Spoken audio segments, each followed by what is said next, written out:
Selamat pagi, siang, sore, dan malam kawan-kawan semua. Kembali lagi dengan Keke di sini. Kali ini kita akan membahas film dari Bangkok, Thailand yang disutradarai oleh Jean Marc Mineo. Film ini bercerita tentang seorang anak kecil yang mengalami kejadian tragis, di mana anggota keluarganya dibantai dengan sangat sadis. Bagaimana cerita selengkapnya? Let's check it out.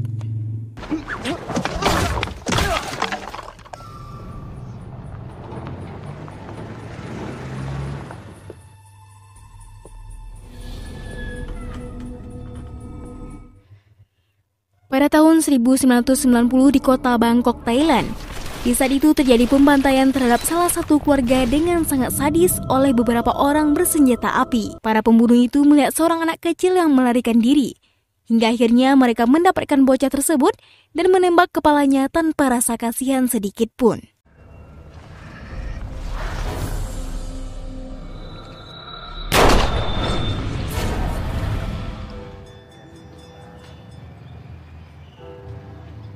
Keesokan harinya, anak kecil itu dibawa ke rumah sakit karena ternyata anak kecil itu masih selamat dari penembakan pada otaknya.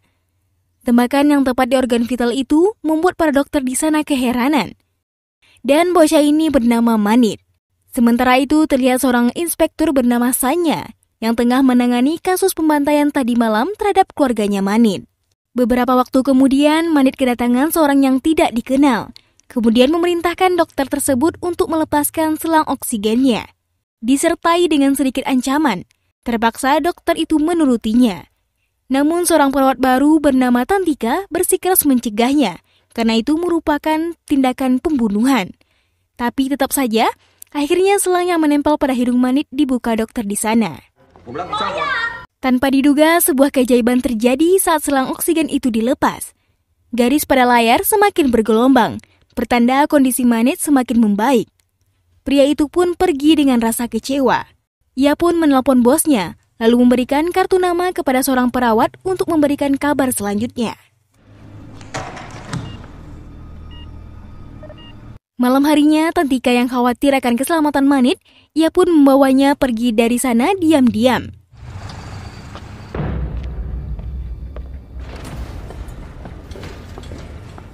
Dan benar saja, pada malam harinya datanglah seorang yang mencoba membunuh Manit.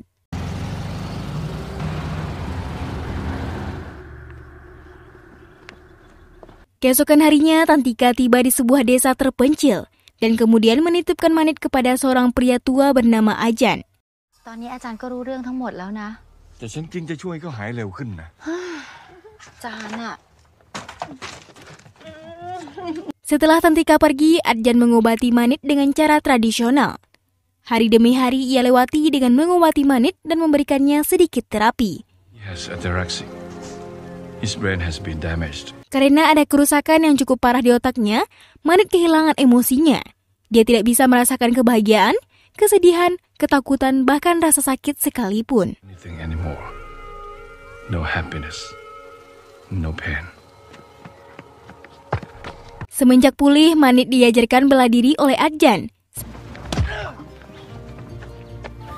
Sampai ia dewasa, dan ia berhasil mewarisi sebuah ilmu yang diberikannya. My art has become your art. This evening, I teach you the ultimate technique. The way which leads to death. This was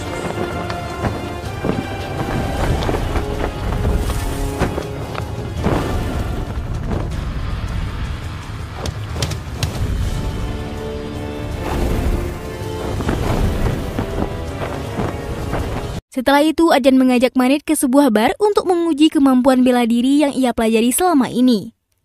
Adjan mengatakan seorang petarung yang baik harus bisa menerima pukulan, menghindar dan juga menyerang.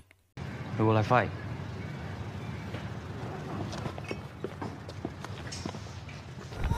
Think about the buffalo. Knife in the air. Think about.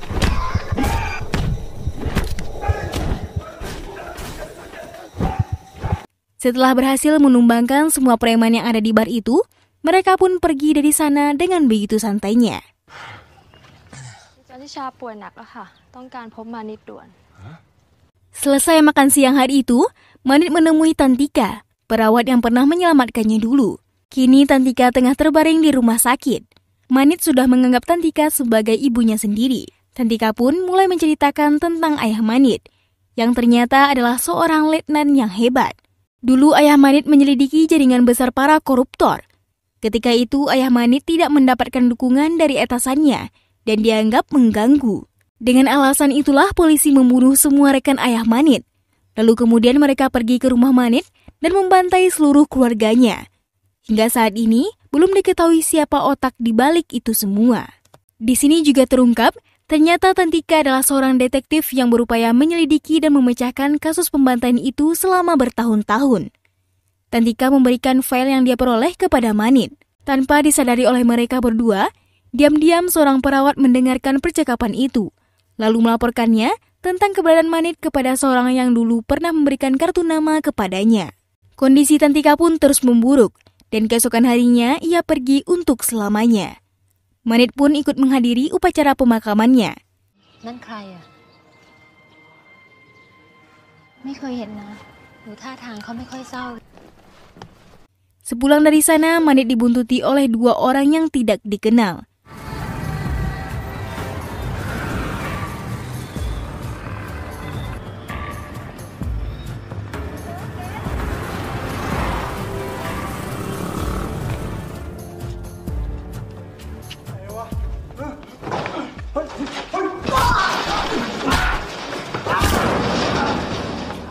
Dengan mudah, Manit melumpuhkan mereka berdua, dan ternyata mereka adalah anggota polisi. Di sisi lain, seorang reporter bernama Clara bersama dengan rekannya berniat mewawancari sekelompok gangster. Tapi mereka malah menjadi bulan-bulanan kelompok gangster itu.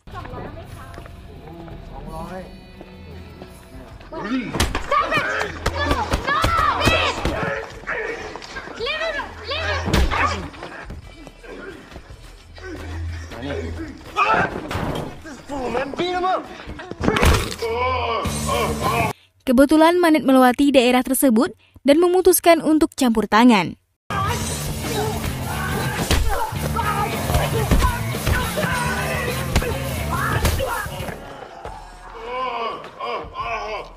Kelompok gangster itu dibuat babak belur oleh Manit dan menyisakan sang ketua gangster untuk diwawancari oleh Clara. Setelah itu, Manit yang tidak memiliki tempat tinggal ditawari oleh Clara untuk tinggal bersamanya, dan Manit pun menyetujuinya.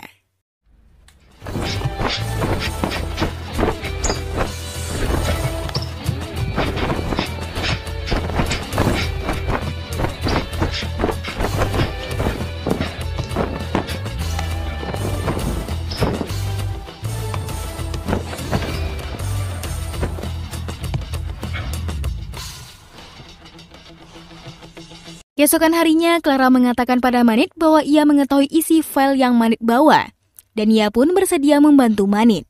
Di sisi lain, inspektur Sanya yang telah pensiun tengah menjemput istrinya yang merupakan seorang penyanyi di sebuah konser yang ia selenggarakan. Sementara itu, ketika Manit dan Clara ingin keluar mencari makan, tiba-tiba dihadang oleh beberapa anggota polisi yang melakukan penangkapan ilegal kepada mereka berdua. Clara dibawa paksa dari sana, sedangkan sisanya baku hantam dengan Manit.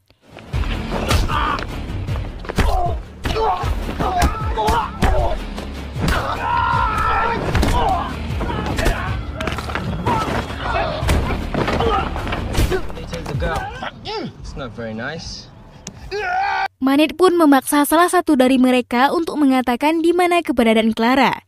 Dan ternyata, Clara dibawa ke distrik 8 pasukan khusus. Sebelum pergi, Manit mengambil lencana milik polisi tersebut. Setelah itu, ia pun pergi ke pusat kesehatan.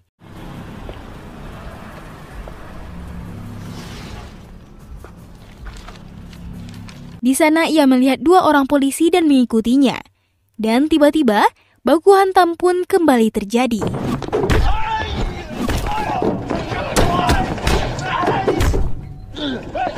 Lagi-lagi Manit kembali mengalahkan musuhnya dengan sangat mudah.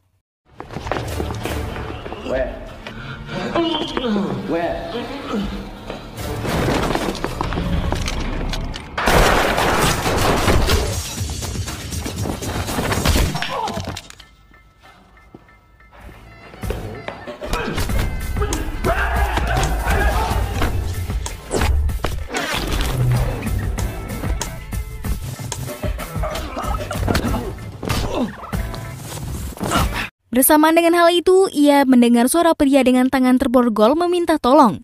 Awalnya Manit enggan untuk menolong. Namun sebelum Manit beranjak, polisi itu meyakinkan Manit bahwa dia berbeda dengan polisi yang Manit temui sebelumnya. Bahkan dia juga mengatakan bahwa ia mempunyai misi yang sama dengan Manit, yaitu menangkap bos besar mereka.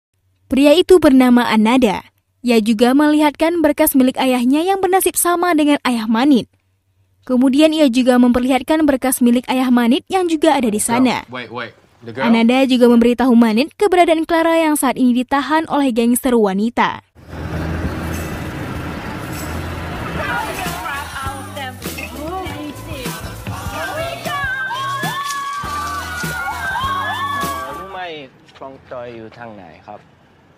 Singkat cerita, Manit pergi mencari basecamp wanita itu dengan menanyai beberapa warga di sana.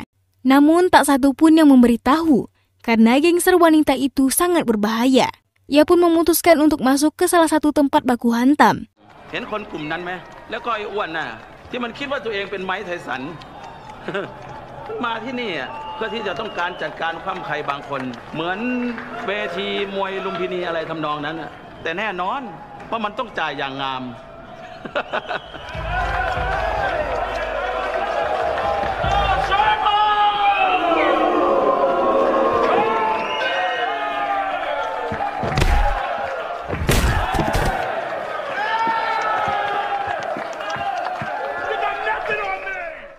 Ia melihat seorang bertubuh besar menghajar lawannya.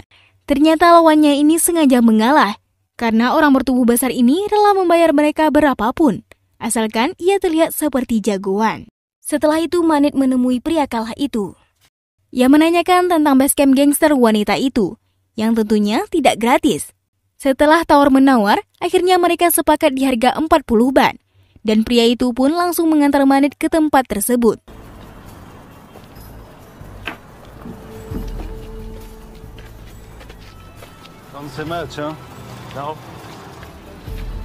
Pria itu hanya bisa mengantarkan hingga jarak 500 meter dari basecamp tersebut.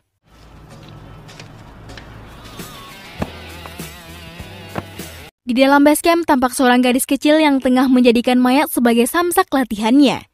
Di sana juga terdapat Clara yang siap untuk dieksekusi.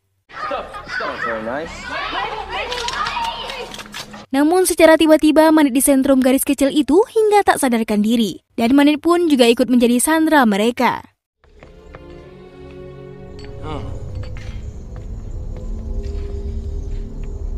Setelah beberapa saat kemudian, datanglah bos besar mereka yang tak lain adalah Jessie, istri Inspektur Sanya. Disinilah terungkap bahwa Jessie dan Inspektur Sanya lah yang menjadi otak insiden 20 tahun silam. Jessie pun akan berniat menghabisi Manit di sini.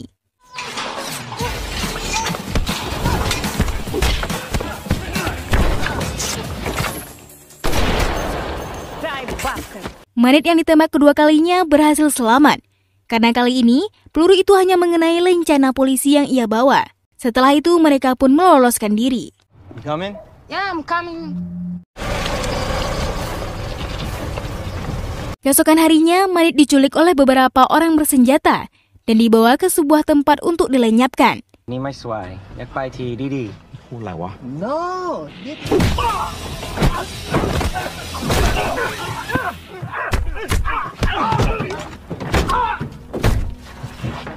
Dan yang tersisa hanya sang supir. Manit pun meminta diantarkan ke tempat bos besar mereka. Segera.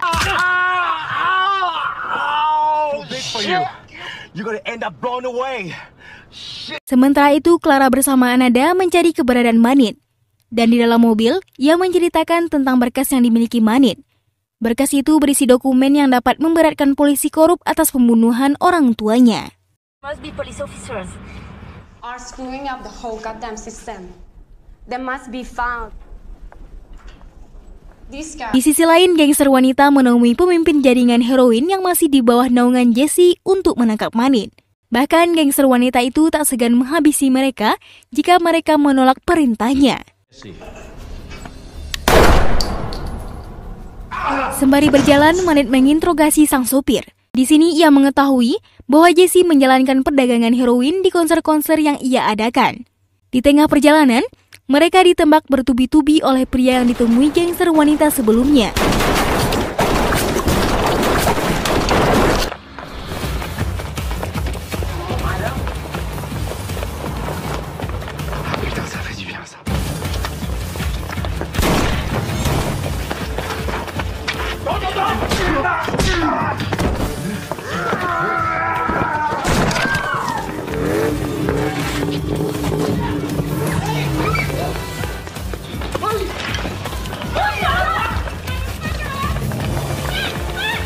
Pria yang bertubuh besar kemarin melihat kejadian itu dan mencoba membantu Manit. Aksi hajar-menghajar pun terjadi.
I need you both.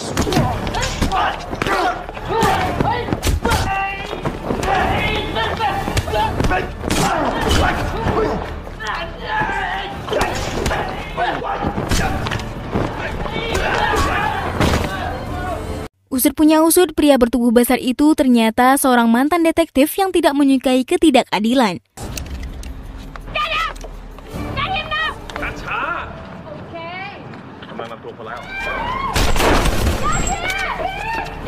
Tak lama, Anada pun menjemput Manit. Kemudian Anada membawa Manit ke rumah masa kecilnya. Di sana sudah ada Clara yang tengah disekap oleh Anada. Get in. Is that a gun? Get in.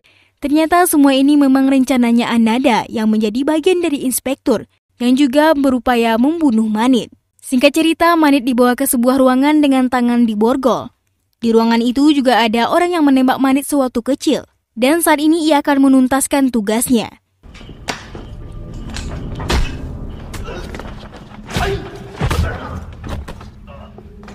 Memories? So far, so good.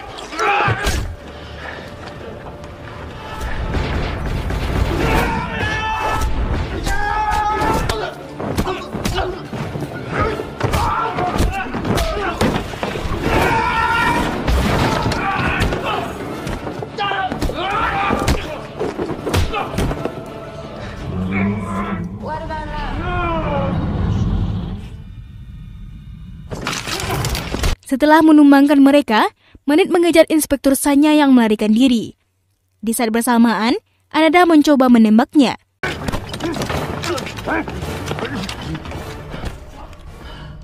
Beruntung seorang kepala polisi menyelamatkannya. Manit dan Clara berhasil selamat, sedangkan Inspektur Sanya dan antek-anteknya berhasil ditangkap polisi. Thanks for your help. Your father would be proud of you.